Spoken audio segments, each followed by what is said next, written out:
the moment Thomas Hartford walked into his father's office that cold November morning. He had only one goal in mind: to watch everything burn.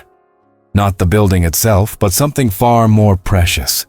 The legacy, the name, the trust that had taken 3 generations to build.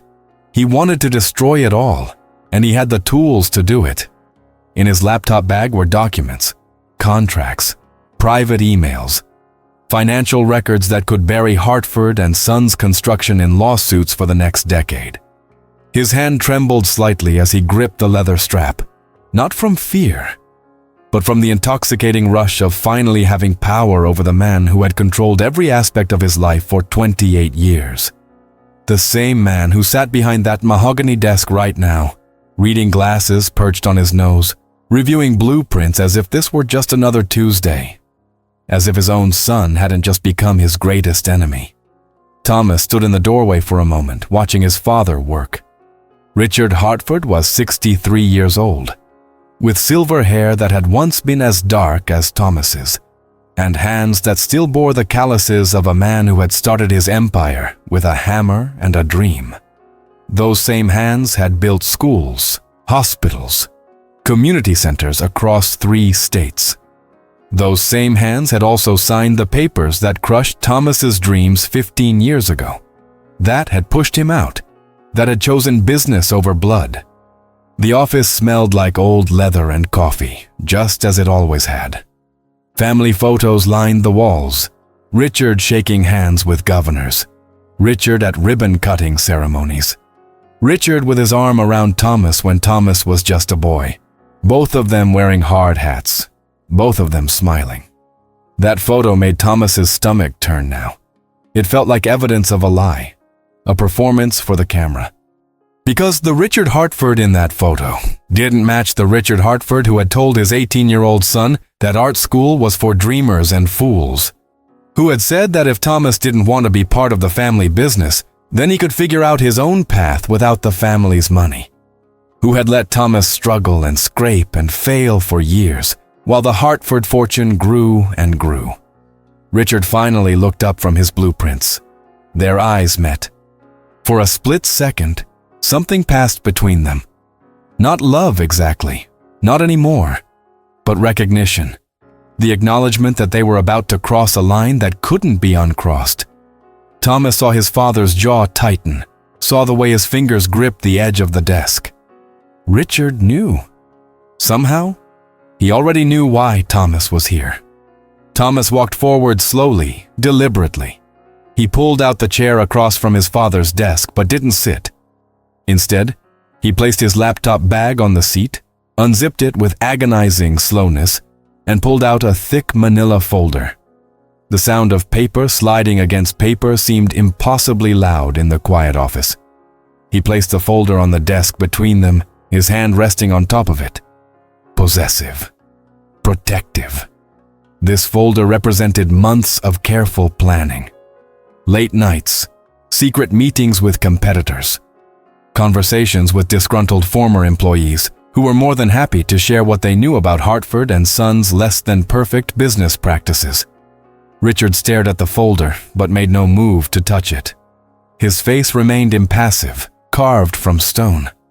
This was the face he wore during difficult negotiations, during moments when showing weakness could cost millions. But Thomas had lived with this man for 18 years before being cast out. He could see the tiny muscle twitching near Richard's left eye, could see the slightly elevated rise and fall of his chest. His father was afraid, and that fear was delicious. Thomas finally spoke, his voice steady and cold. He had practiced this moment in his mind 1,000 times, imagined a dozen different ways to deliver this blow. In the end, he chose simplicity. Simplicity cut deeper than dramatics. He told his father that inside this folder was everything. Every safety violation that had been quietly settled. Every building code that had been bent through convenient friendships with inspectors.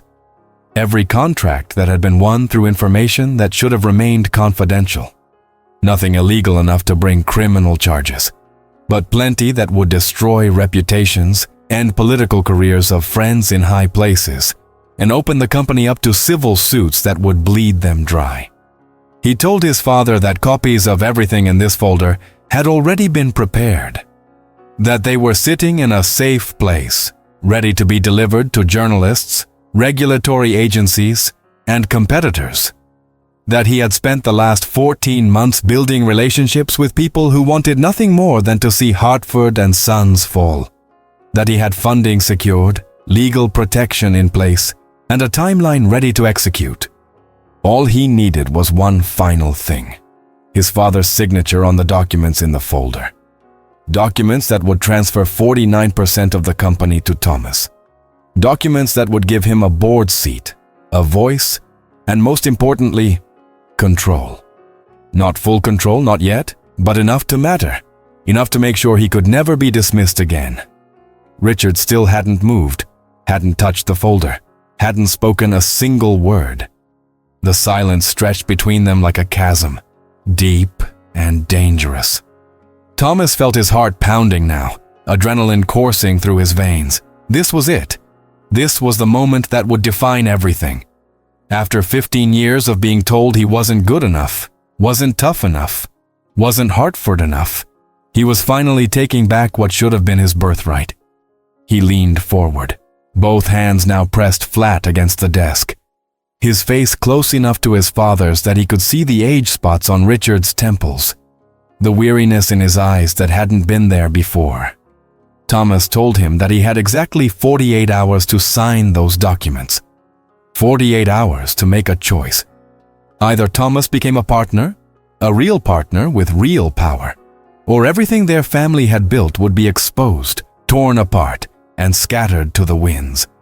He told him that this wasn't personal, even though they both knew it was a lie. Everything about this was personal. Every single piece of information he had gathered, every relationship he had cultivated, every sleepless night spent planning this moment, had been driven by one simple, burning need: to make Richard Hartford understand what it felt like to be powerless. Thomas straightened up, pulled his laptop bag back over his shoulder, and turned toward the door. He paused at the threshold, looking back one last time. His father still hadn't moved, still sat frozen behind his desk like a statue. Thomas told him not to try to call him, not to try to reason with him, not to send lawyers or fixers or any of the people Richard usually sent to clean up his messes. He said the only thing that mattered now was that signature. The only thing that would stop what was coming was Richard's acceptance that he had failed as a father, and this was the price of that failure. As Thomas walked out of the office, past the secretary who had known him since he was a boy, past the conference rooms where he used to play as a child while his father worked late, past the framed photos of Hartford and Sons' greatest achievements, he felt something unexpected. Not triumph, not satisfaction, but a hollow ache in his chest. He pushed it down, buried it beneath layers of justified anger and righteous indignation. He had come too far to doubt himself now. He had burned too many bridges, made too many promises to people who were counting on him to deliver. There was no turning back. The clock was ticking, and in 48 hours, Richard Hartford would have to make the most important decision of his life. But here's what Thomas didn't know as he walked out of that building into the cold November air, his breath forming clouds in front of his face, his hands shaking now that the confrontation was over. Here's what would change everything. What would make the next 48 hours matter in ways he couldn't possibly imagine. His father knew something. Something about why Thomas had really left all those years ago. Something about what had actually happened on the night that had torn their family apart. And in 48 hours, when Thomas expected a signature or a scandal, what he would get instead would be the truth. The real truth. Not the version he had been telling himself for 15 years. Not the comfortable narrative that painted him as the victim and his father as the villain. But the actual, devastating, heartbreaking truth about that night. And it would destroy everything Thomas thought he knew about himself, about his family, and about what it really means to forgive. 15 years earlier, Thomas Hartford was 18 years old and convinced he had found his purpose. While other boys his age were preparing for business school or trade apprenticeships, Thomas spent every free moment in the art studio at Lincoln High, working with charcoal and paint and clay. His hands, which his father had always assumed would one day grip blueprints and shake hands with clients, instead created landscapes that seemed to breathe, portraits that captured something essential and raw about their subjects. His art teacher, Mrs. Eleanor Chen, had told him he had a gift. Not just talent, but something deeper, a way of seeing the world that most people never developed. She had helped him apply to the Rhode Island School of Design, to the San Francisco Art Institute, to programs that could nurture what he had and turn it into something extraordinary. When the acceptance letters arrived that spring, Thomas had felt invincible. RISD had even offered a partial scholarship. It wasn't a full ride, but it was recognition, validation, proof that this wasn't just a childish dream, but a legitimate path forward.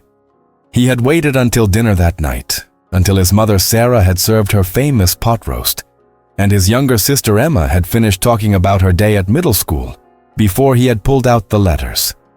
He had laid them on the table between the mashed potatoes and the green beans, his heart hammering with excitement and fear in equal measure.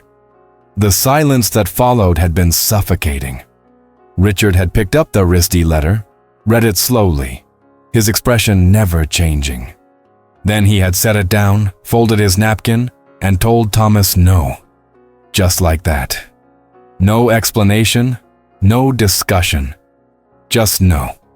When Thomas had tried to argue, tried to explain what this meant to him, Richard had finally spoken. He had said that Hartford men built things, real things, buildings that lasted, structures that served communities. He had said that art was fine as a hobby, but it wasn't a foundation for a life. That the partial scholarship wasn't enough. That the remaining costs were too high for something so uncertain. That Thomas needed to think practically about his future. But Thomas had pushed back. For the first time in his life, he had truly fought his father. The argument had escalated over days, then weeks. His mother had tried to mediate, suggesting compromise, perhaps a gap year, perhaps a double major in something practical alongside art. Emma had stayed quiet, watching her family fracture with wide, frightened eyes. And Richard had remained immovable, a wall of granite that Thomas kept throwing himself against until he was bruised and exhausted. The night everything changed had been a Friday in late May. Thomas remembered it was late May because the cherry blossoms were falling from the tree outside his bedroom window, covering the ground like snow. He had been in his room, packing. He had made a decision. If his father wouldn't support his dreams, then he would do it alone. He had some money saved from summer jobs, enough for a bus ticket to Providence, and maybe the first month's rent in a cheap apartment. He would defer enrollment for a year, work full-time, save everything he could, and figure it out. Other people did it. Other people made it work without family money or family support. He would too. He hadn't heard his father come into the room. Hadn't noticed Richard standing in the doorway, watching him fold clothes and pack art supplies into a duffel bag. When Richard finally spoke, his voice had been different. Not angry, but tired. Sad, even. He had asked Thomas if he really intended to throw away everything. To walk away from family, from security, from a guaranteed future, all for something as fragile as art. Thomas had spun around, anger flaring hot in his chest, ready to unleash every resentment he had been storing up. He had told his father yes. He had said he would rather struggle and fail pursuing something he loved than succeed at something that made him miserable. He had said that maybe Richard didn't understand because Richard had never taken a risk in his life, had just inherited a business from his own father and grown it, following a path that was already laid out for him. What happened next had happened so fast. Richard's face had changed, something cracking in his usual stoic expression. He had stepped forward, his hand reaching out, though whether to grab Thomas or to stop him from leaving, Thomas never knew. Thomas had jerked back, defensive, his own hand coming up instinctively. His elbow had knocked against the desk behind him, sending something clattering to the floor. A lamp. No, not a lamp. A framed photo. The sound of breaking glass had seemed impossibly loud. Both of them had frozen, staring down at the shattered frame, at the photo inside. It was a picture of Richard and his own father, Thomas's grandfather William, standing in front of the very first Hartford construction site 60 years ago. William had died when Thomas was 5, but Thomas remembered him, remembered his laugh, his stories, the way he used to sneak Thomas candy when Sarah wasn't looking. Richard had knelt down slowly, carefully picking up the broken glass, the damaged photo. And then he had said something that Thomas would replay in his mind 10,000 times over the next 15 years, trying to understand it, trying to decode what his father had really meant. Richard had said that sometimes love looks like saying no, that sometimes protecting someone means being willing to be hated by them. That Thomas didn't understand yet, but maybe someday he would. Then Richard had stood up, still holding the broken frame, and had told Thomas that if he left, if he walked out that door choosing art school over family, then he would be choosing to do it completely alone. No money, no support, no coming back when it got hard. Thomas had stared at his father, waiting for him to blink, to soften, to take it back. But Richard had just stood there, his face unreadable, the broken photo clutched in his hands. So Thomas had made his choice. He had grabbed his duffel bag, pushed past his father, and had walked down the stairs. His mother had been in the hallway, tears streaming down her face, begging him to wait, to think, to please just stay one more night and talk about this in the morning. Emma had been crying too, holding onto the banister, asking him not to go. But Thomas had kept walking, out the door, down the driveway, away from the only home he had ever known. The years that followed had been exactly as hard as Richard had predicted. Thomas had made it to Providence, had found work as a dishwasher, a janitor, a mover. He had tried to make his enrollment at RISD work, but without family support, without a safety net, it had been impossible. He had dropped out after one semester, the dream already crumbling. He had stayed in Providence anyway, too proud to go home, too stubborn to admit defeat. He had bounced from job to job, apartment to apartment, relationship to relationship. He had tried to keep making art, but exhaustion and bitterness had poisoned his creativity. The work that came out of him during those years had been dark, angry, unsellable. He had lost touch with his mother first.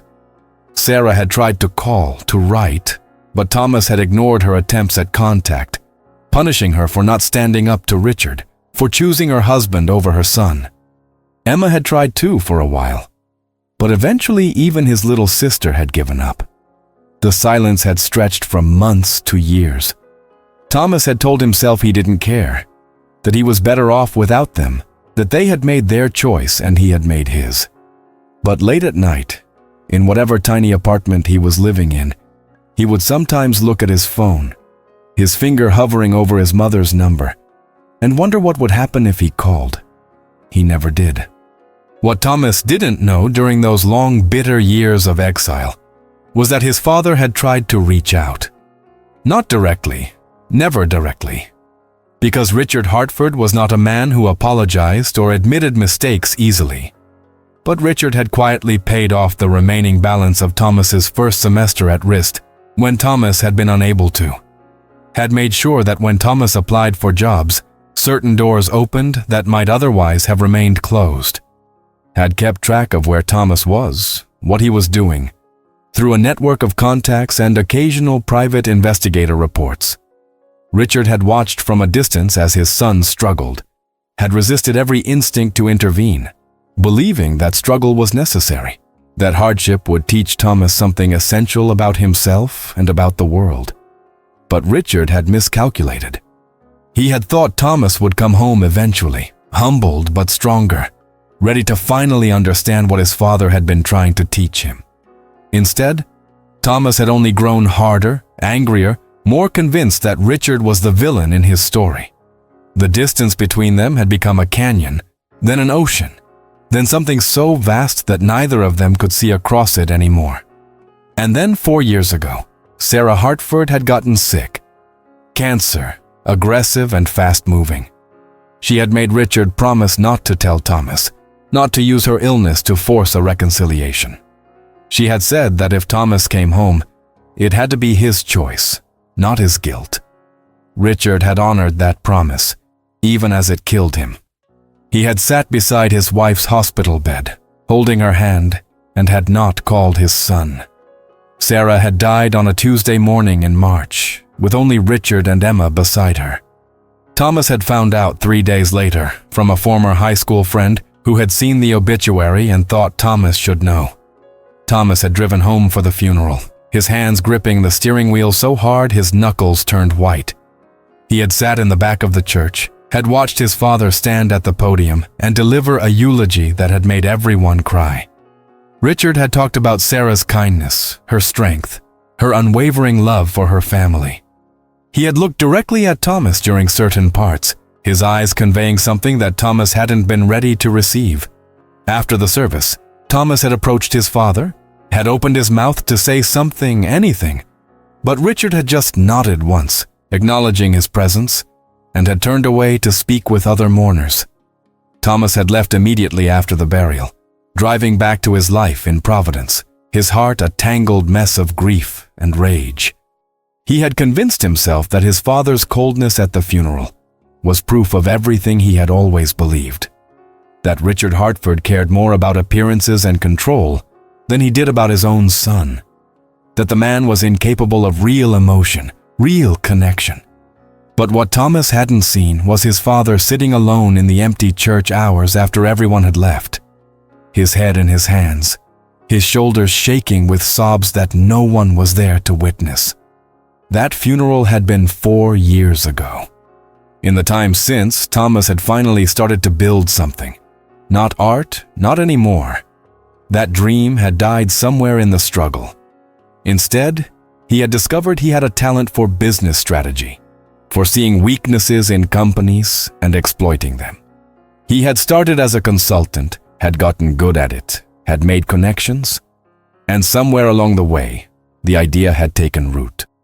The idea of using everything he had learned, every skill he had developed, to finally hurt his father the way his father had hurt him. To take something Richard loved and threaten to destroy it, just as Richard had destroyed Thomas's dreams 15 years ago.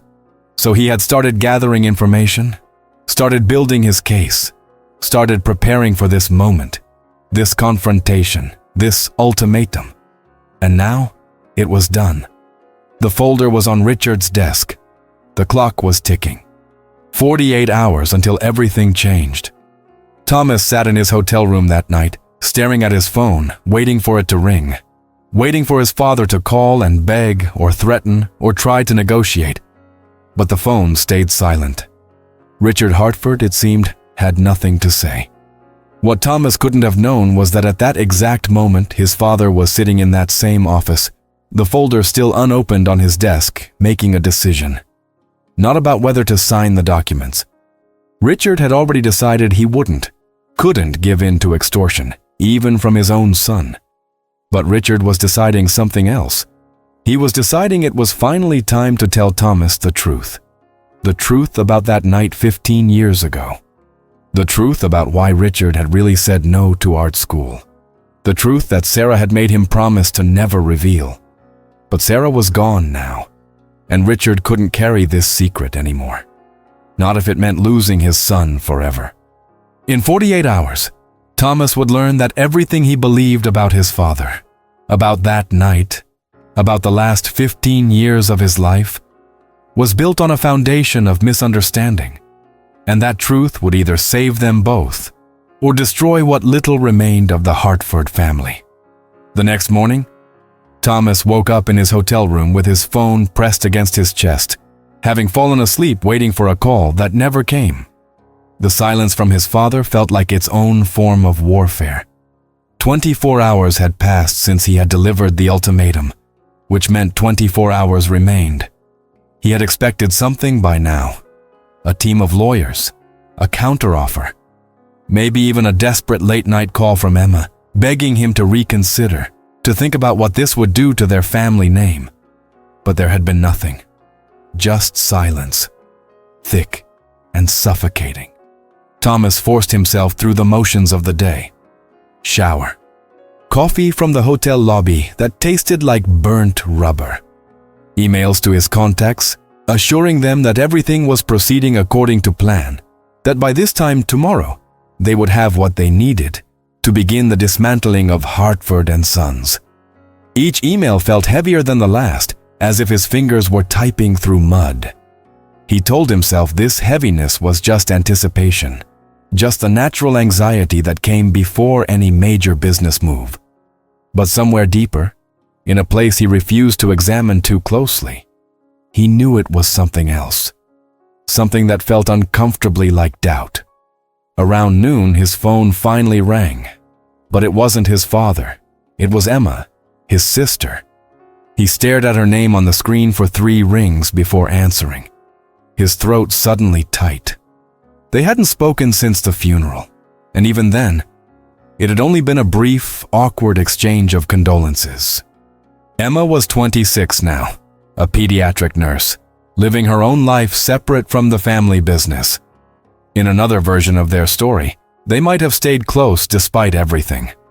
But Thomas's exile had created distance between them too, a gap that had only widened over the years.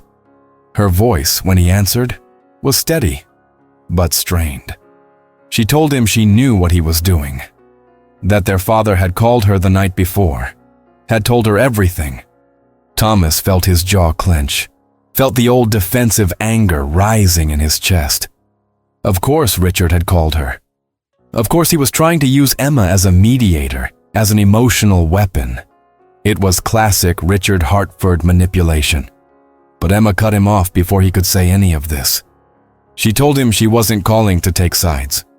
She said she was calling because she loved him, because he was her brother, and because she needed him to understand something before he did something that couldn't be undone. Thomas waited, his hand gripping the phone so hard it hurt. Emma's voice cracked slightly as she continued. She told him that she had been 12 years old the night he left, that she had spent the last 15 years watching their father carry the weight of that night like a stone around his neck.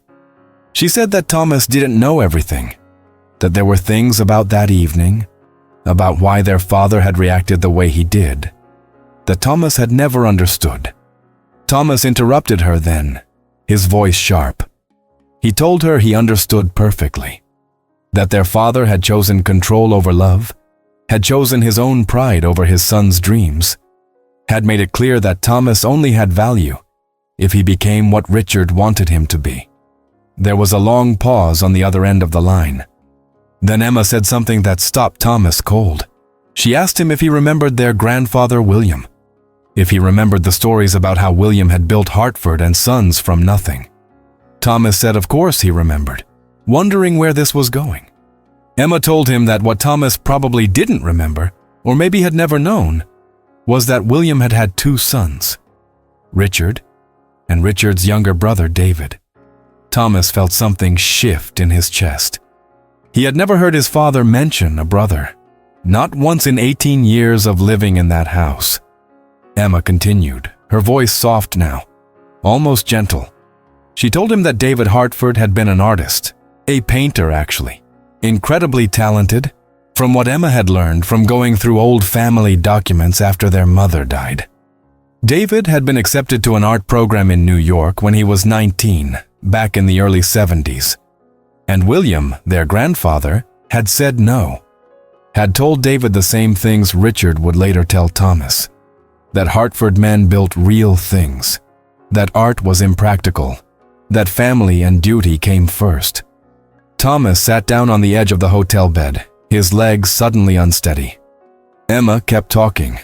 She said that David had left anyway, had gone to New York against his father's wishes, had cut ties with the family just like Thomas had. And for a while it seemed like David had been right to do it. He had gotten into galleries, had started to make a name for himself. But then something had gone wrong. The details were murky, Emma said, because no one in the family liked to talk about it.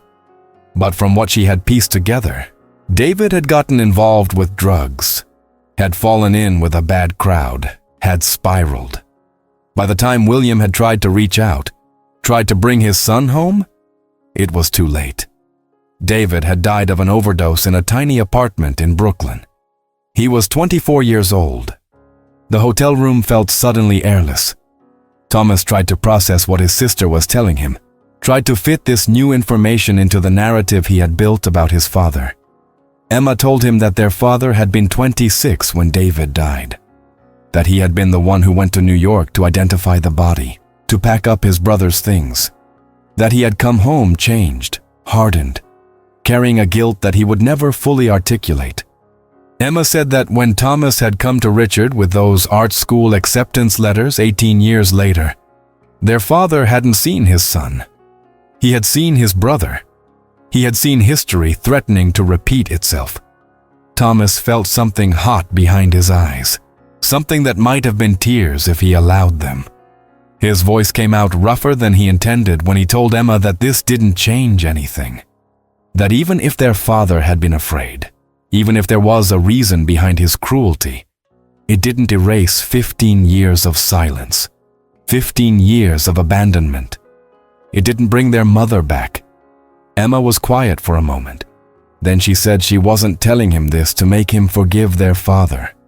She said she was telling him because Thomas deserved to know the whole story before he made his final decision. She told him that their father had been wrong to let his fear control him, wrong to push Thomas away instead of explaining, wrong to let pride and pain keep them apart for so long. But she also said that Thomas was wrong if he thought destroying the company would heal anything, that revenge wouldn't fill the hole their mother's death had left, that some actions couldn't be taken back, and she didn't want to lose her brother all over again because he had become so focused on hurting their father that he forgot who he used to be. After Emma hung up, Thomas sat in the silence of his hotel room for a long time.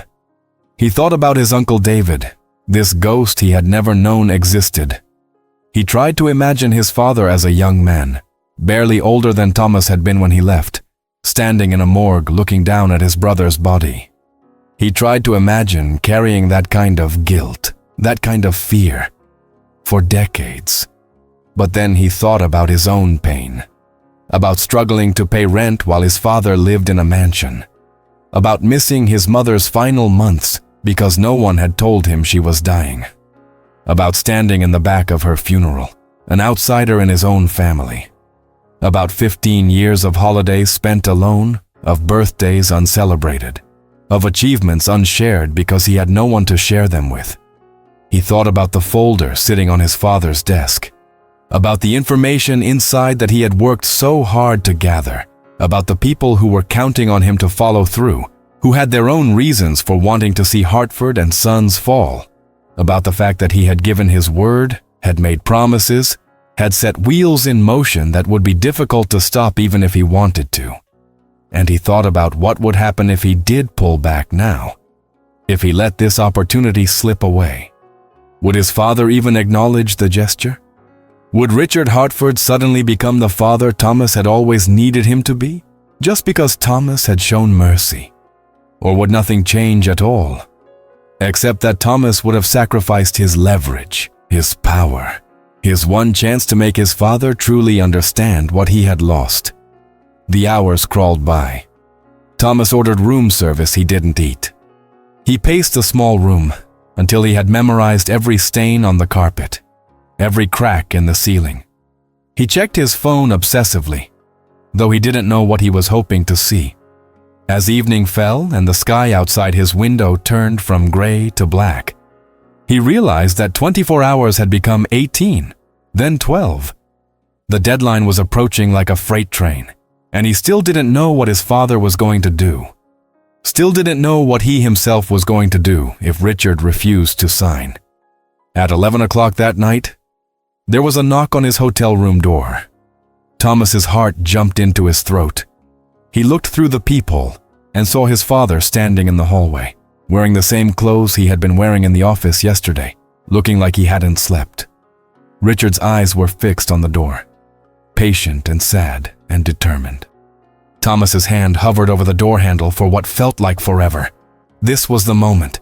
This was where everything would either crack open or seal shut permanently. He opened the door. Neither of them spoke at first.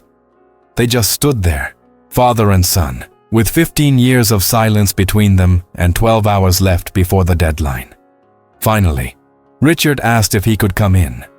Thomas stepped aside, letting his father enter the small hotel room that suddenly felt even smaller with both of them in it. Richard looked around slowly, taking in the unmade bed, the untouched room service tray, the laptop open on the desk still showing the draft emails to journalists and regulators. His gaze lingered on that laptop screen for a moment, and Thomas saw something flicker across his father's face. Not anger. Something closer to resignation. Richard turned to face his son fully. He looked older than Thomas remembered, more worn. The silver in his hair seemed brighter, the lines around his eyes deeper. When he spoke, his voice was quieter than Thomas had ever heard it, missing the commanding tone that had always filled boardrooms and construction sites. Richard told Thomas that he wasn't going to sign the documents, that he couldn't, not because of pride or stubbornness, but because giving in to extortion, even from his own son, would betray everything he had tried to build, everything he had tried to teach Thomas, even if he had taught it badly. He said that if Thomas went through with his threat, if he released that information and destroyed the company, then Richard wouldn't fight him, wouldn't hire lawyers or PR firms or try to discredit him. He would let it happen.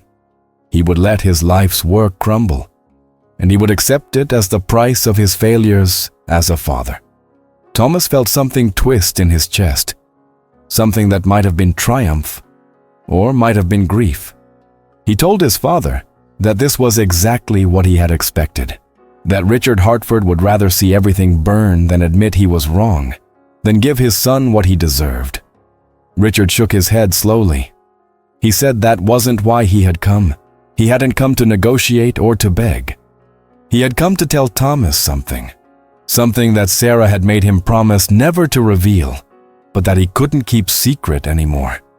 Not if there was any chance it might help Thomas understand, might help them both find a way back from this edge they were standing on. Thomas crossed his arms, his body language defensive, but he didn't interrupt. Richard sat down heavily on the edge of the bed, his shoulders sagging under an invisible weight. He told Thomas about David, about the brother Thomas had never known. But he didn't just tell the bare facts that Emma had shared. He told Thomas everything, about how David had been his best friend, his hero, the person he had looked up to more than anyone, about how William's rejection had broken something in David, had sent him spiraling into a world that Richard hadn't understood until it was too late, about standing in that apartment in Brooklyn, seeing his brother's paintings stacked against the walls, beautiful and terrible and full of pain, about the guilt of not having fought harder for David, of having been too young and too afraid to stand up to their father.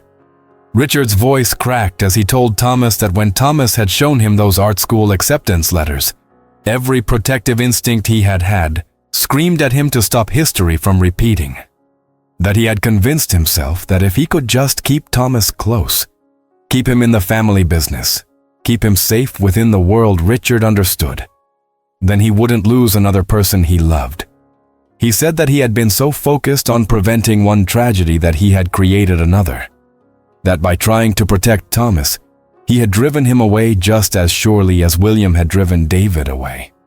Thomas felt his carefully constructed anger beginning to crack, like ice breaking up in spring. He wanted to hold on to it, needed to hold on to it, because without that anger, he didn't know who he was anymore. His voice was harsh when he told his father that knowing the reason didn't erase the damage. That understanding Richard's fear didn't give Thomas back the 15 years he had lost, didn't bring back his mother, didn't change the fact that he had needed his father, and his father hadn't been there. Richard nodded, accepting this. he said Thomas was right, that there was no excuse big enough, no explanation sufficient enough to justify what he had done. But he told Thomas that he needed him to know one more thing, the most important thing, the thing that Sarah had made him swear to keep secret, but that he couldn't keep hidden anymore. Richard looked his son directly in the eyes, and what Thomas saw there wasn't the cold calculation he had expected. It was raw, unguarded pain, the kind of pain that comes from carrying a secret that has slowly poisoned everything it touches. Richard told Thomas that the night he left, the night of the fight with the broken picture frame and the ultimatum, that hadn't been the whole story. There was something else that had happened, something that had occurred after Thomas had walked out the door, something that had changed everything about that night and everything that came after. And if Thomas was willing to listen, if he could set aside his plans for revenge for just 1 hour, Richard would tell him what really happened 15 years ago. The truth that would explain why Sarah had cried herself to sleep for months afterward, why Emma had nightmares for years, why Richard had let Thomas hate him rather than reveal a secret that would have destroyed them all. Thomas stood frozen, his mind racing. Part of him wanted to refuse, wanted to send his father away and stick to his plan. But another part of him, the part that had once been an 18-year-old boy who loved his family despite everything, needed to know, needed to understand what could possibly be important enough to justify 15 years of silence. Outside the hotel window, the city lights glittered in the darkness. Somewhere in the distance, a siren wailed. The deadline was less than 12 hours away now. In 12 hours, Thomas would have to make his final decision. But first, he would have to hear his father's truth. And that truth, once spoken, would change everything. Richard Hartford took a deep breath, his hands clasped together so tightly his knuckles had gone white.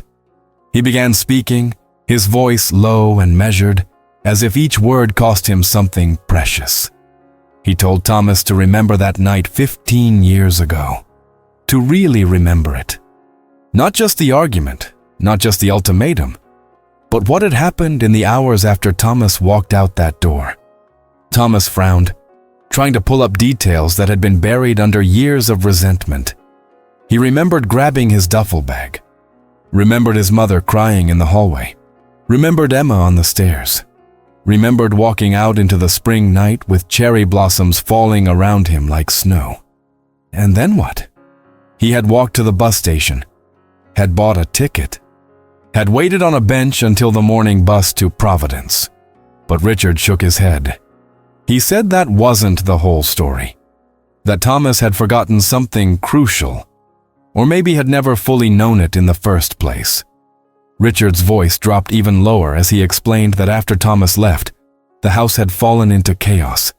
Sarah had been inconsolable, had wanted to chase after Thomas immediately, to drag him back home by force if necessary. Emma had locked herself in her room, crying so hard she made herself sick. And Richard had stood in the hallway, frozen, the broken picture frame still in his hands, trying to process what had just happened, trying to understand how a conversation about art school had exploded into his son walking out possibly forever. Richard told Thomas that he had stood there for maybe 10 minutes, maybe 20, time moving strangely in the aftermath of crisis. And then the phone had rung. It was late, almost 11 at night, and the sound had cut through the house like a knife. Richard had answered it, still in a daze, expecting maybe one of Thomas's friends calling to check on him. Instead, it had been a voice he didn't recognize. A man older, with an accent Richard couldn't quite place. The man had asked if this was the Hartford residence, if Richard was Thomas Hartford's father. Something in the man's tone had sent ice down Richard's spine. The man had identified himself as Dr. Marcus Webb. He said he was calling from Providence General Hospital. Richard's first thought had been that somehow Thomas had gotten hurt in the short time since leaving the house, that maybe he had been in an accident. But that wasn't it. Dr. Webb had been calling about someone else entirely. He had been calling about David Hartford, Thomas's uncle, the brother who had been dead for 8 years. Thomas interrupted his father then, confusion cutting through his emotional exhaustion. He said that didn't make sense, that if David had been dead for 8 years, why would a hospital be calling about him? Richard held up a hand, asking Thomas to let him finish, to let him tell it in order, because the order mattered. Richard explained that Dr. Webb had told him something impossible. He had said that a patient had been brought into the emergency room that evening. A man in his early 50s who had collapsed on the street. The man had been disoriented, malnourished, showing signs of severe mental illness and years of substance abuse. But in his pocket, they had found an old, water-damaged ID. An ID that said his name was David Hartford. Richard's voice shook as he described that phone call. He told Thomas that he had insisted it was impossible, that there had been a mistake, that David had died in New York in 1995, and Richard had identified the body himself. But Dr. Webb had been persistent. He had said that the ID was old, yes, but it had David Hartford's photo on it. More than that, the patient, during brief moments of lucidity, had been saying Richard's name, had been asking for his brother, had been saying the name of their father, William, had been talking about Hartford and Sons, about construction sites and family dinners and details that no random stranger would know. Thomas felt the room tilting slightly, like the floor had become unstable beneath his feet. He asked his father what he was saying, what he was actually trying to claim. Richard looked at his son with eyes that held decades of grief and guilt and confusion. He said that he had driven to Providence that night, had left Sarah and Emma at home, had gotten in his car and driven 2 hours in the dark, his mind spinning with impossible possibilities. He said that when he arrived at the hospital, when the doctors took him to see the patient, he had looked down at a man who was both his brother and a stranger. A man who had David's eyes, David's bone structure, but who had been so ravaged by time and addiction and mental illness that he was barely recognizable. Richard told Thomas that the doctors had explained the man had been living on the streets for years, moving between cities, in and out of shelters and psychiatric facilities. That his mental state was fractured, his memories unreliable, his identity unclear even to himself. But there were moments, brief windows, when he seemed to know exactly who he was, when he would call Richard by his childhood nickname, when he would mention things only David could have known.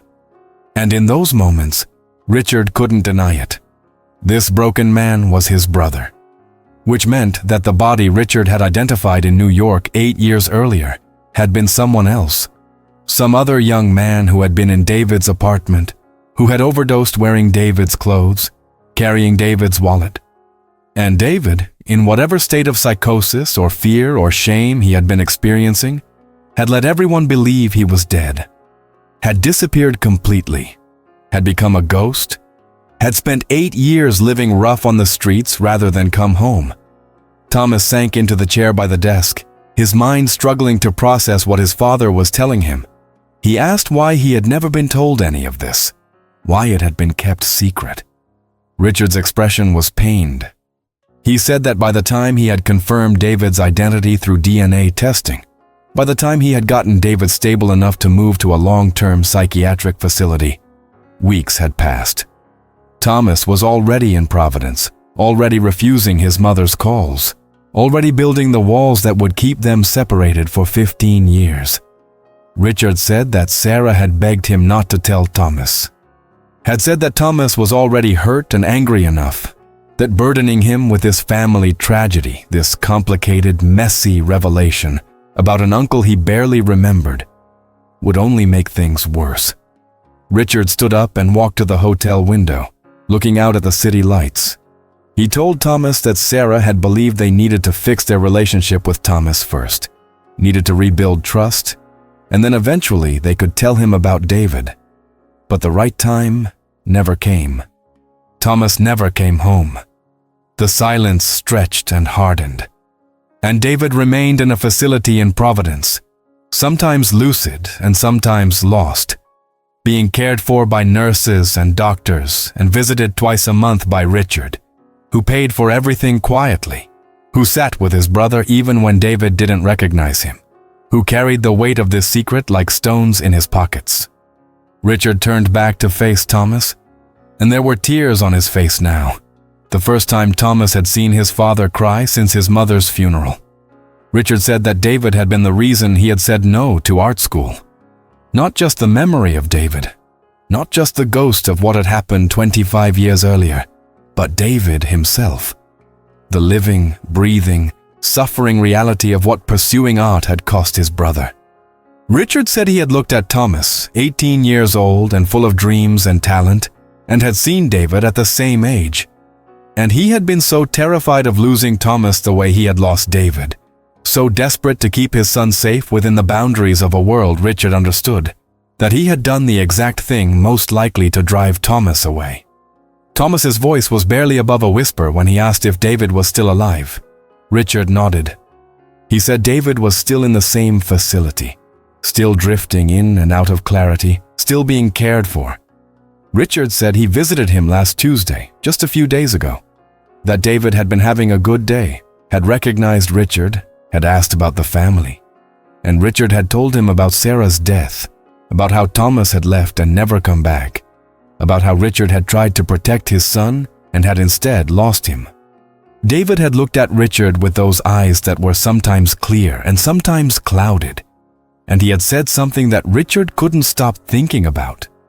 He had said that Richard had been trying to save Thomas from becoming David, but what he had actually done was create a different kind of loss, a different kind of ghost.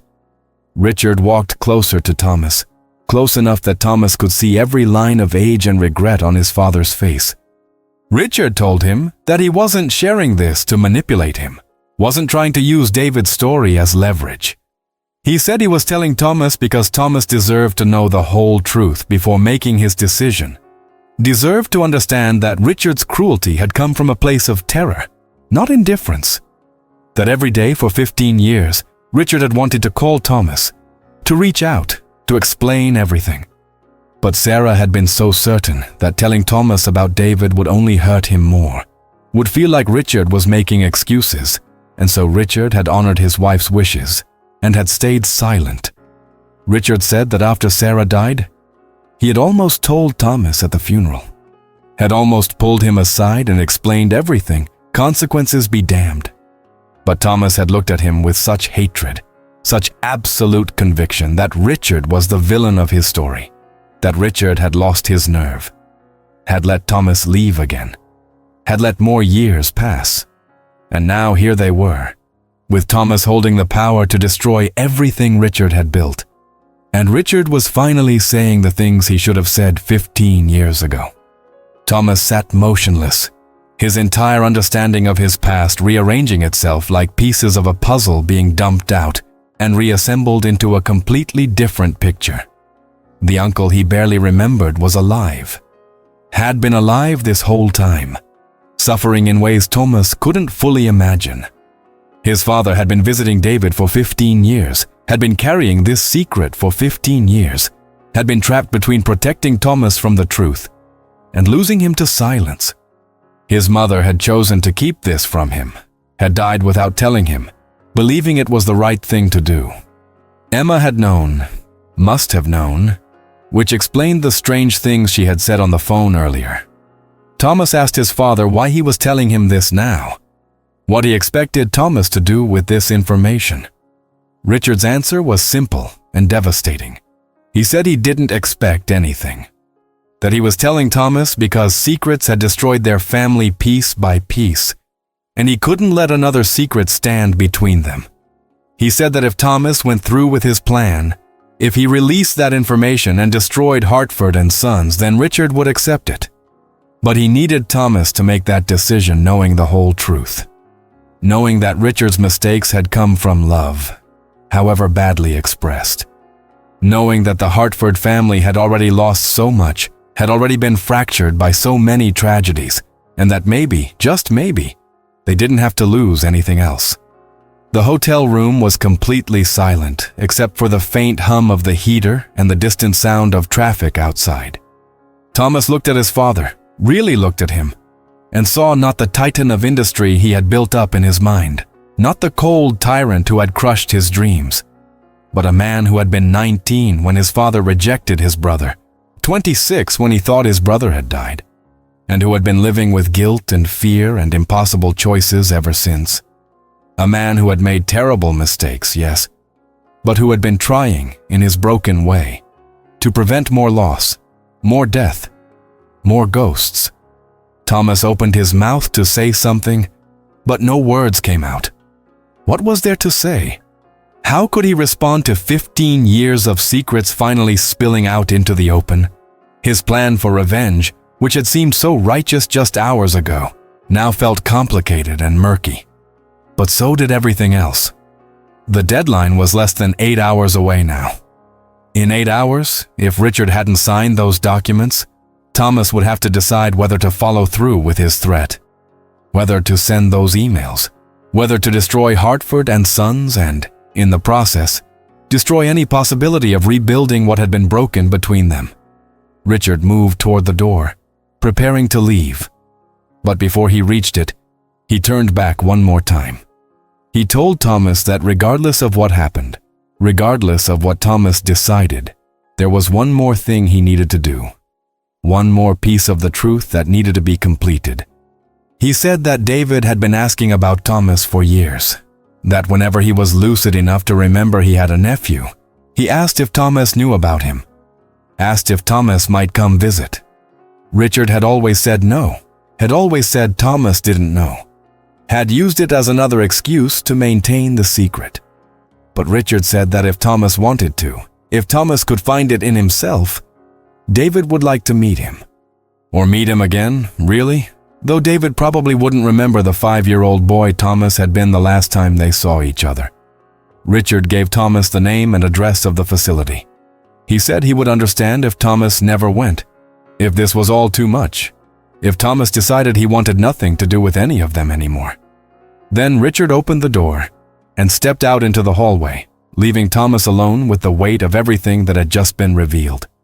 The door clicked shut softly, and Thomas was left sitting in the dim hotel room, his laptop still open on the desk showing those draft emails, his phone showing the time ticking closer and closer to the deadline. And somewhere across the city, in a psychiatric facility Thomas had never known existed, an uncle he had thought was dead was sitting in a room, possibly thinking about the nephew he had asked about for years, possibly not thinking anything at all, lost in whatever fog his mind created. Either way, David Hartford was alive, and that single fact changed absolutely everything about the choice Thomas now had to make. Thomas didn't sleep that night. He sat in the hotel room watching the numbers on the digital clock change with agonizing slowness, his mind replaying his father's words over and over until they stopped sounding like words at all and became just noise. At 3 a.m, he pulled up the address Richard had given him on his phone. Greenfield Psychiatric Care Facility. It was only 20 minutes away. He had been living in Providence for years, had probably driven past it 100 times without knowing his uncle was inside. The thought made him feel strange, like he had been living his life on a stage with crucial set pieces hidden just out of view. At 4:30, as the first gray hints of dawn began to seep through the hotel curtains, Thomas made a decision. He grabbed his jacket, left the hotel, and drove to the facility. He told himself he was just going to look at it, just going to see where this ghost uncle existed. But when he pulled into the parking lot and saw the low brick building with its carefully maintained gardens and security entrance, he found himself getting out of the car, found himself walking to the front door, found himself telling the night attendant at the desk that he was there to see David Hartford, that he was family, that he knew visiting hours didn't start until 9. But could he please just see him? The attendant, a tired-looking woman in her 50s with kind eyes, looked at Thomas for a long moment. Then she picked up the phone, made a quiet call, and told Thomas to wait. 10 minutes later, a different woman appeared. She introduced herself as Dr. Patricia Osman, the facilities director. She said that Richard had called her the night before, had said that Thomas might show up, and had given permission for him to visit at any time. Dr. Osman explained that David had good days and bad days. That early morning was sometimes a good time because the medications had settled overnight, but he wasn't yet exhausted from the day.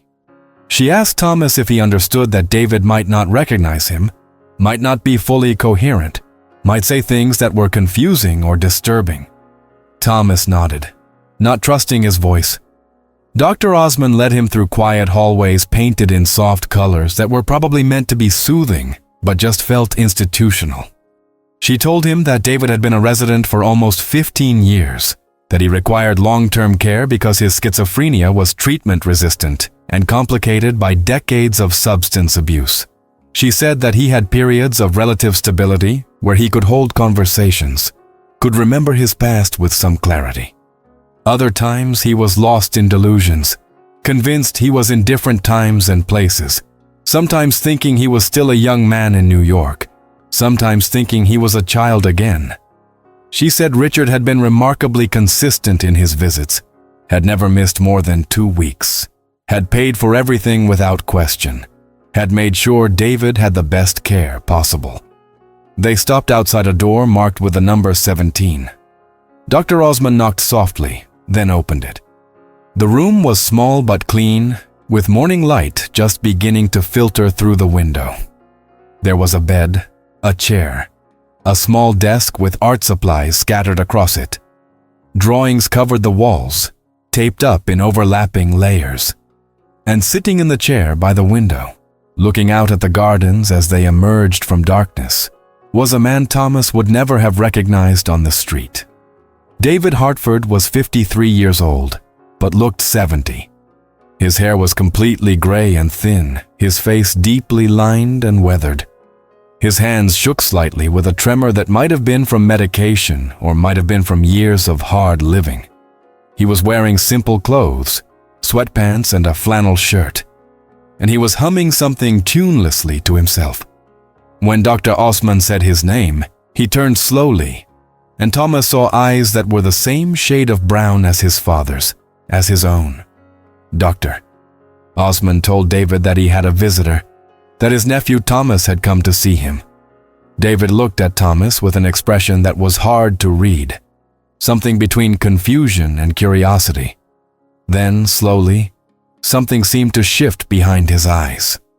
He stood up, moving carefully like someone who wasn't entirely sure his body would cooperate. He walked closer to Thomas, studying his face with an intensity that was almost uncomfortable. Then David smiled, and for just a moment, Thomas could see what he must have looked like as a young man, before everything had gone wrong.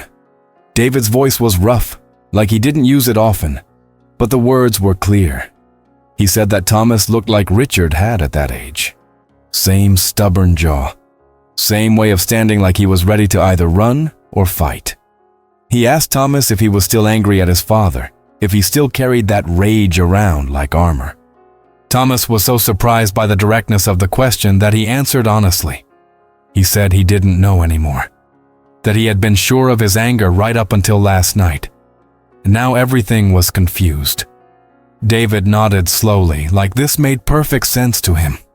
He gestured for Thomas to sit in the chair by the window, and he sat on the edge of the bed.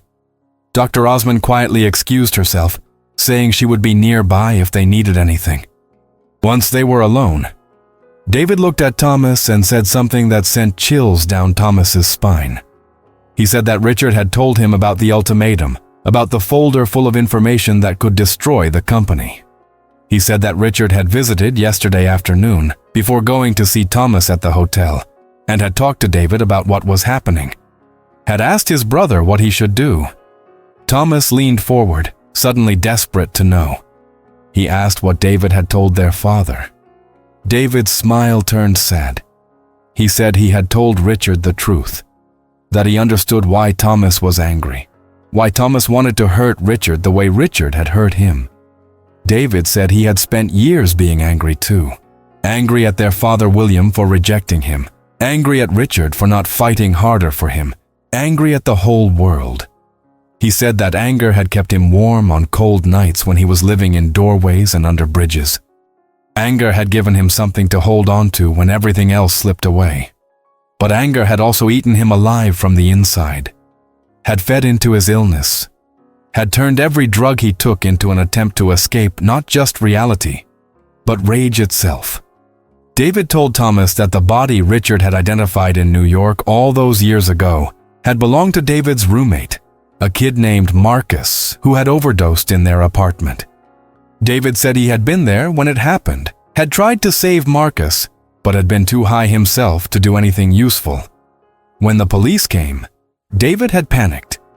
He had fled, leaving behind his wallet, his ID, everything. He had let them believe the body was his, because in that moment, in his fractured mental state, it had seemed like the perfect escape.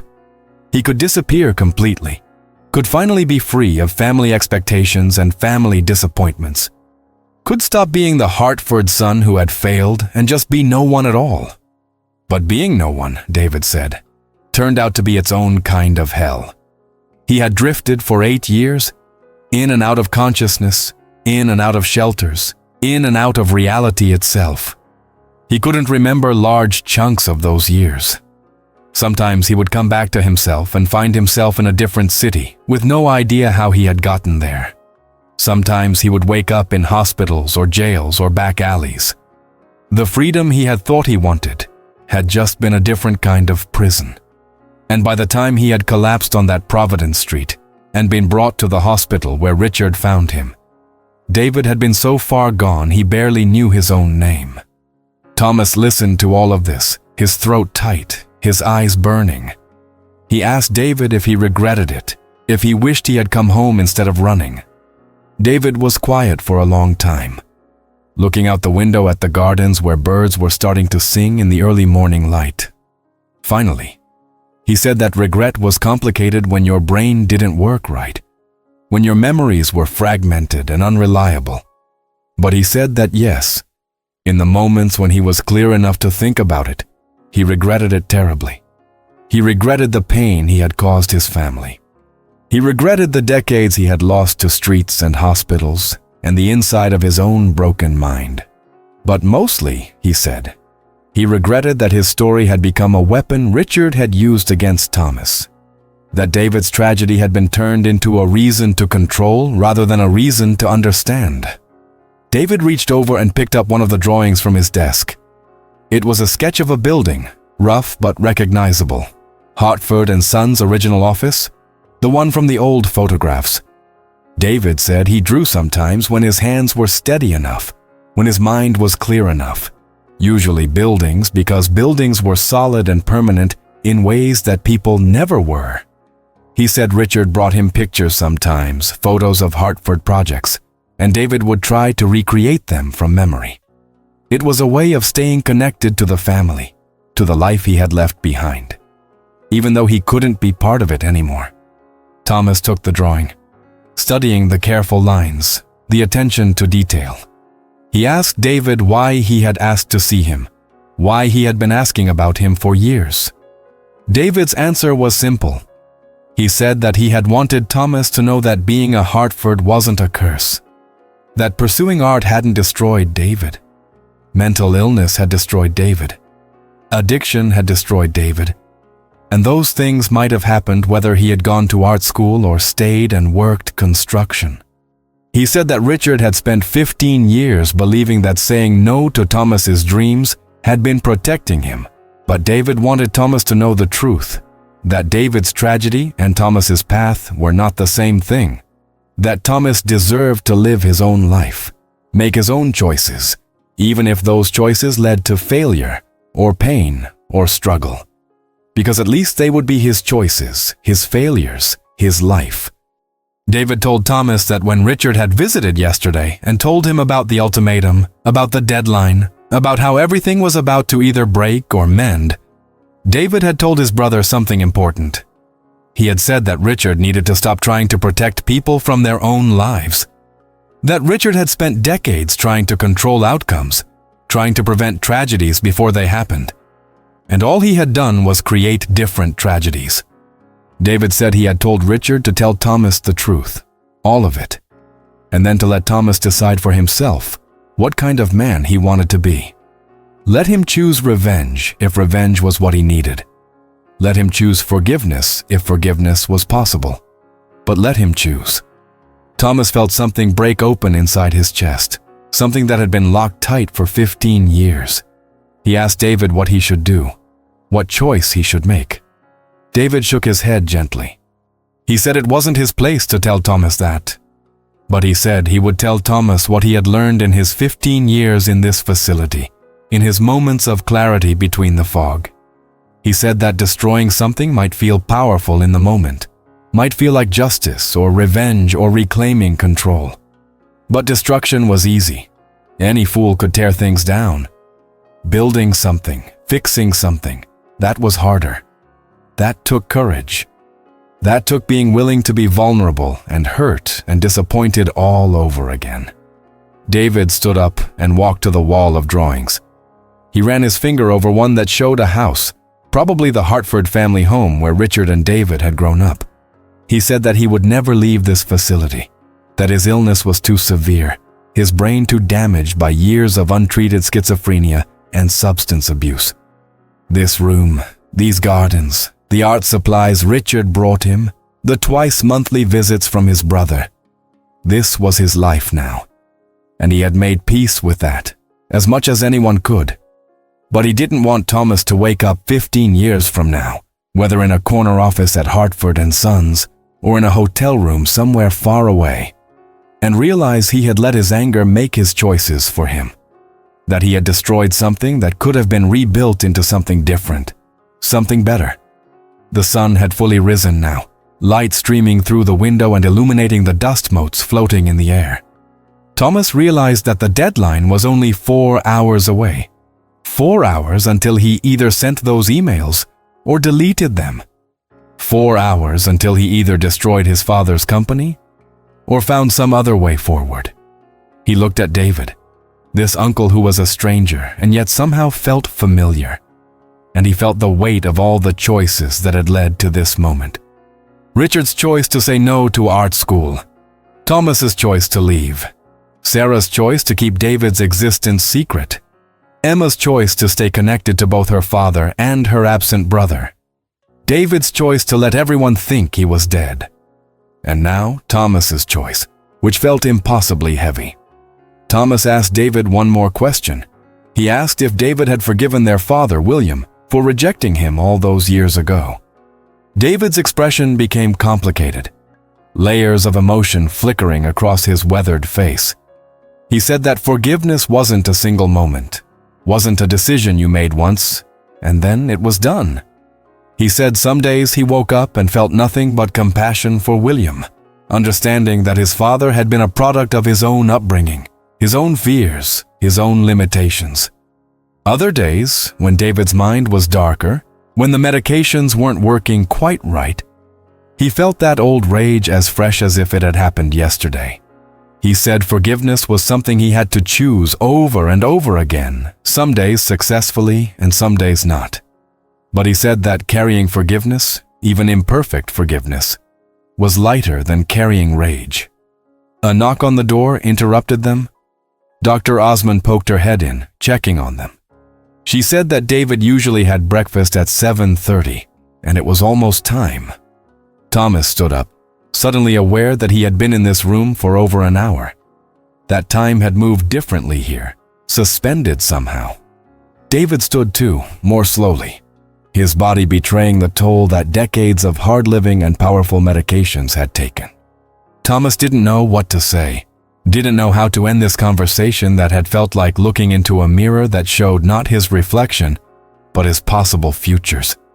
David solved the problem by stepping forward and pulling Thomas into a hug. It was awkward and brief, David's thin frame feeling fragile under Thomas's hands. But it was real. David whispered something in Thomas's ear that Thomas would think about for the rest of his life. He said that Thomas had a chance David never had. A chance to make things right, While everyone was still alive, still able to hear apologies and offer them, he said not to waste it, not to let pride or pain or the intoxicating power of revenge steal that chance away. Then David pulled back, smiled that sad smile again, and told Thomas he should go, that he had a decision to make, and sitting in a psychiatric facility with a crazy old uncle probably wasn't the best place to make it. Thomas laughed despite himself, surprised that humor could exist in this moment. He thanked David, though for what exactly he wasn't sure. For being alive, for being honest, for being a living reminder that families were complicated, and tragedies were rarely as simple as they seemed. Thomas left the facility and sat in his car in the parking lot for a long time. He pulled out his phone and looked at the draft emails, ready to be sent with a single press of a button. He thought about everything those emails would unleash. The investigations, the lawsuits, the public disgrace. He thought about his father's face as everything he had built crumbled around him.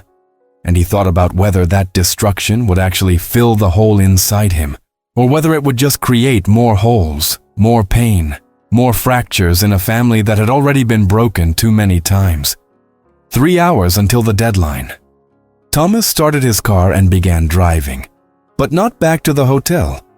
He found himself driving through Providence, past his old apartments, past the restaurant where he had washed dishes, past the art supply store where he used to stand outside the window looking at brushes and canvases he couldn't afford. He drove past the RSD campus, where students younger than him now walked with portfolios under their arms, pursuing the dream he had abandoned. And he realized something that made his chest ache. He wasn't angry at his father for taking away his art career. That was the story he had been telling himself. But it wasn't true. He was angry at his father for not fighting to keep him, for letting him walk out that door, for choosing a 15-year silence over the vulnerability of reaching out. Just as Thomas had chosen that same silence, that same pride, that same stubborn Hartford inability to say the words that needed to be said. 2 hours until the deadline. Thomas pulled into a coffee shop and ordered something he didn't drink. He sat by the window and watched people go about their ordinary lives. A mother with 2 small children, juggling coffee and strollers. An old couple holding hands despite the cold. A young man about Thomas's age, laughing into his phone, unguarded and happy. All of these people probably had their own family complications, their own inherited traumas, their own impossible choices. But they were here, living through them, finding moments of joy despite everything. And Thomas realized he was tired of carrying rage, tired of planning revenge, tired of being the exiled son, the wounded party, the victim of his father's failures. Maybe it was time to be something else, or maybe it was time to destroy everything and finally be free of the Hartford name completely. He still didn't know. The choice felt impossible. But in 1 hour, impossible or not, he would have to make it. Thomas sat in that coffee shop until his untouched drink had gone cold, the condensation from the cup leaving a ring on the wooden table. 45 minutes until the deadline. 30. 15. His phone sat in front of him, screen dark, holding those draft emails like loaded weapons. All he had to do was press send. All he had to do was follow through with the plan that had consumed him for 14 months. The plan that had given him purpose when he had nothing else. The plan that had transformed him from a struggling, directionless man into someone with power, with leverage, with the ability to make Richard Hartford finally pay attention. But sitting there in that coffee shop, watching the steam rise from cups of coffee that other people were actually drinking, watching ordinary conversations and ordinary lives unfold around him, Thomas kept thinking about something David had said. That destruction was easy, that any fool could tear things down. And Thomas realized that revenge, which had seemed so righteous and so necessary, was just another form of destruction. It was him taking the pain he had carried for 15 years and trying to transform it into his father's pain. But pain didn't work like that. It didn't cancel out. It just multiplied, spreading through families like poison through water, touching everyone, leaving nothing clean. 10 minutes until the deadline. Thomas picked up his phone. His hand was steady, which surprised him. He had expected to be shaking, to feel the weight of this moment crushing him. Instead, he felt something closer to calm. Or maybe not calm, but clarity. He opened his email and looked at those carefully crafted messages, the ones that would go to journalists and regulatory agencies and competitors. Messages that represented months of work, of relationship building, of careful information gathering. Messages that would absolutely destroy Hartford and Sons if he sent them. And he realized something that should have been obvious all along, but that he had been too angry to see. If he sent these emails, he wouldn't just be hurting his father. He would be hurting Emma, who had nothing to do with the company but who carried the Hartford name.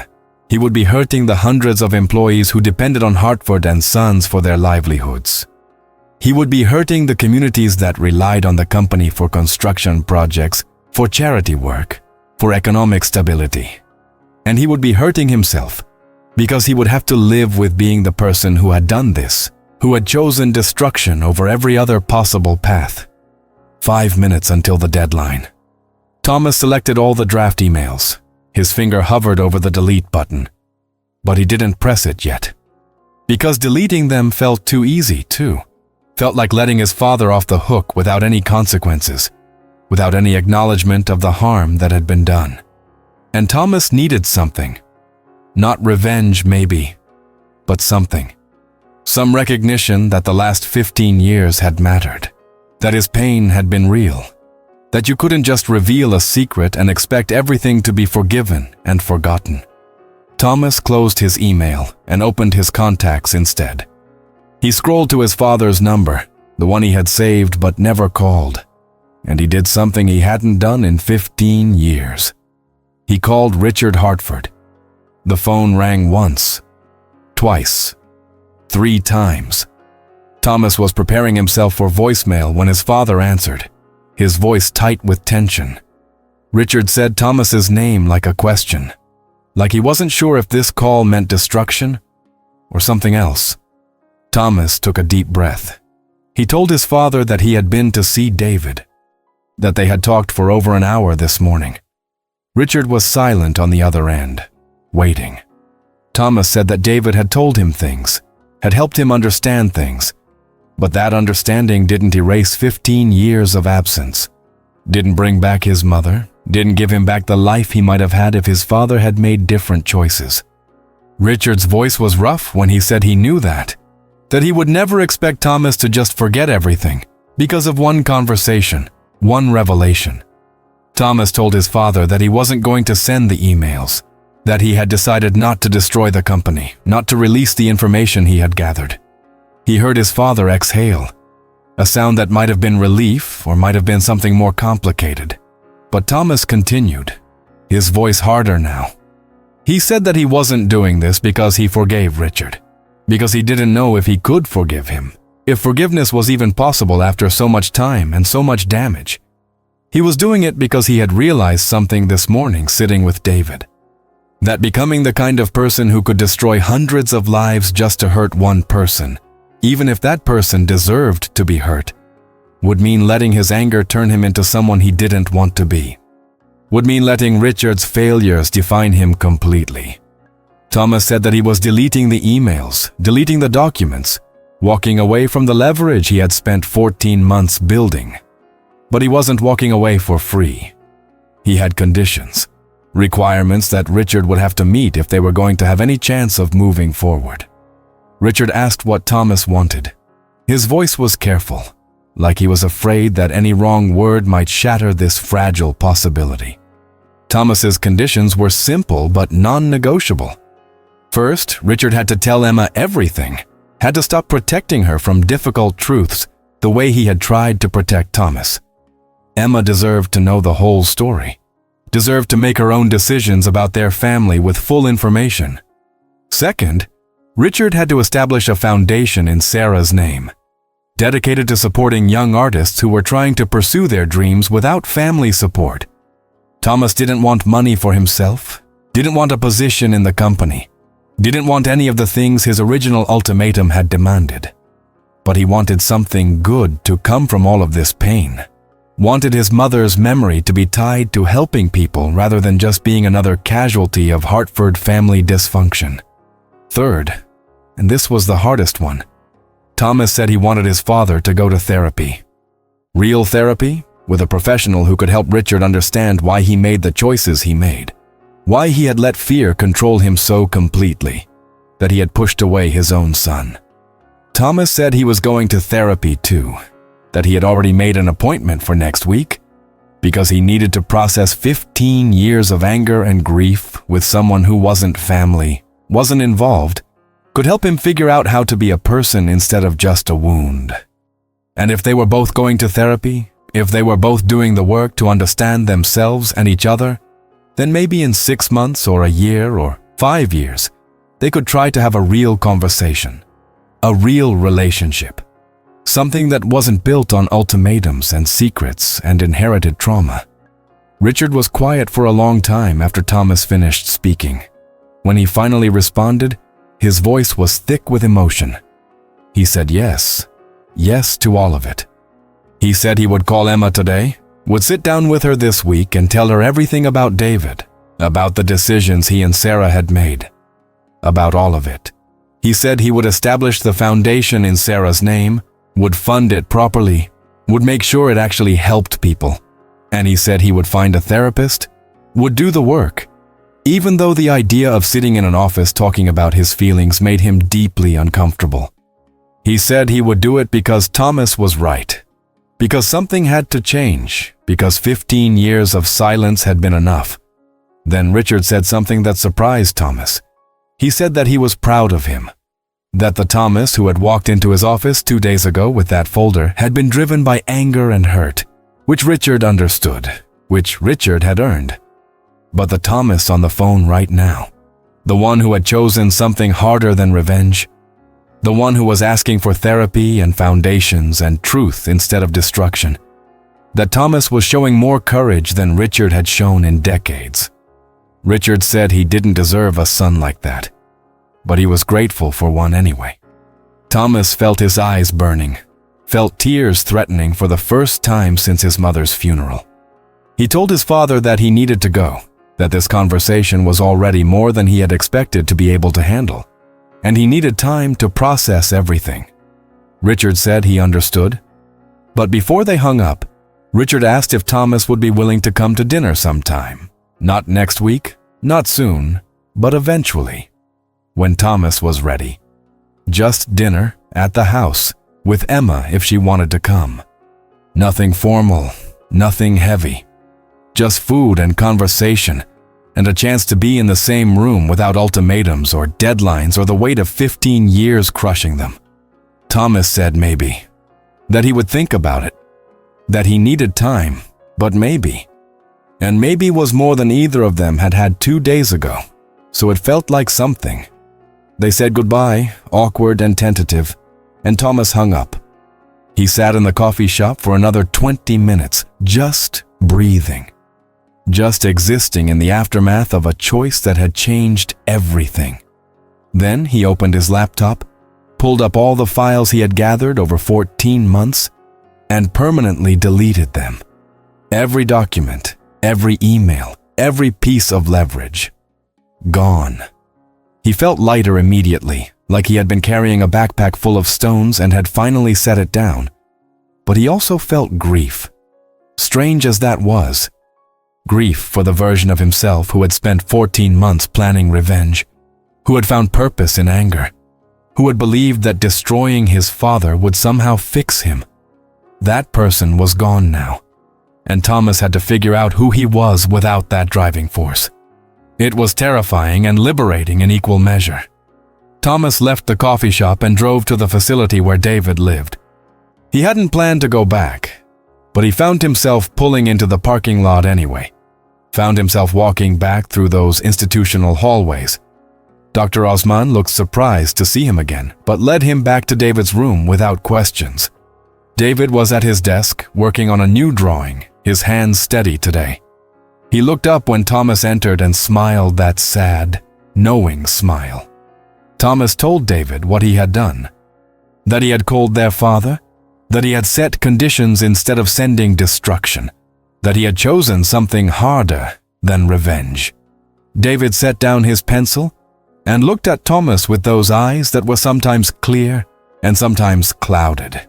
He said that Thomas had made a good choice, that it was the brave choice. Then David said something else, something Thomas would carry with him forever. He said that families were like buildings. Sometimes they developed cracks, structural problems that seemed impossible to fix. And sometimes the easiest thing seemed like tearing the whole building down and starting over. But the best builders, the ones who really understood their craft, knew that renovation was almost always better than demolition. That you could acknowledge the damage, repair the foundation, reinforce the weak points, and end up with something stronger than what you started with. Not the same, never the same, but stronger because it had survived its own near collapse. Thomas spent another hour with David, not talking about anything heavy, just sitting together while David drew and Thomas watched the gardens through the window. When he finally left, David gave him one of the drawings, a sketch of the Hartford family home with cherry blossoms falling around it.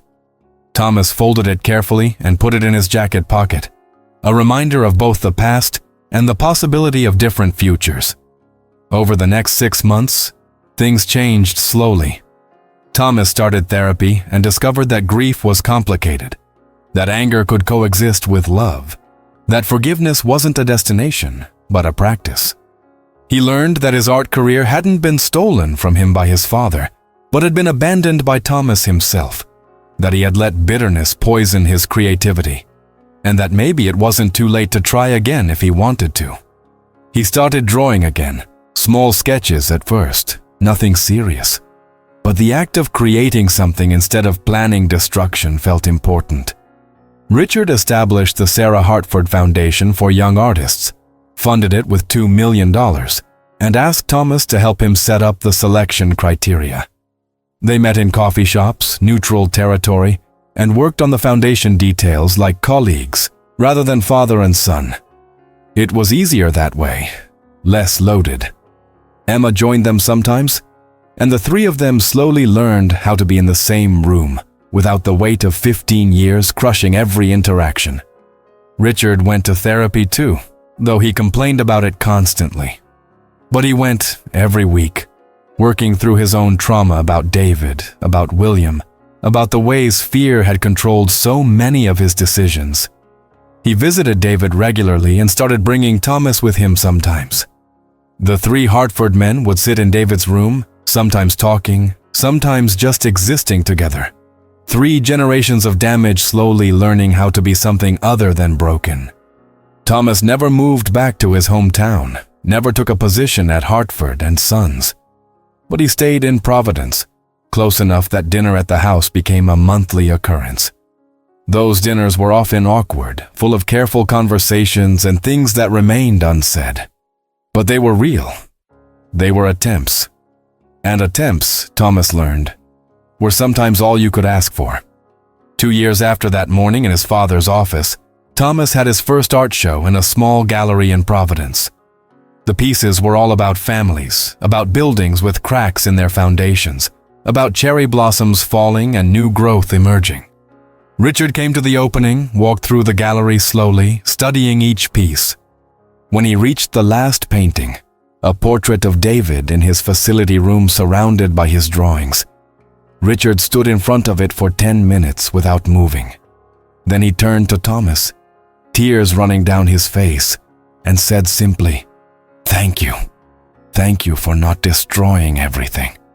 Thank you for being braver than he had been. Thank you for giving them all a chance to be something other than a tragedy." Thomas looked at his father, this man who had hurt him so deeply and who was trying, imperfectly but genuinely, to do better. And Thomas said the words that 2 years ago would have choked him. He said, "I love you, not I forgive you." Because forgiveness was still a work in progress, something he chose some days and struggled with other days. But love, complicated and messy and tangled up with pain, That was true. That was real. Richard said it back, his voice breaking, and they stood together in that gallery surrounded by Thomas's art, surrounded by proof that he had survived his father's failures and his own anger, and had created something beautiful anyway. The story of the Hartford family didn't have a perfect ending, because real families never do. David remained in his facility, his illness too severe for anything else, but he was visited regularly and never forgotten. Emma built her own life, but stayed connected to both her father and brother, serving as a bridge when they needed one. Richard continued running Hartford and Sons, but with a different approach, less focused on control and more focused on building things that would last.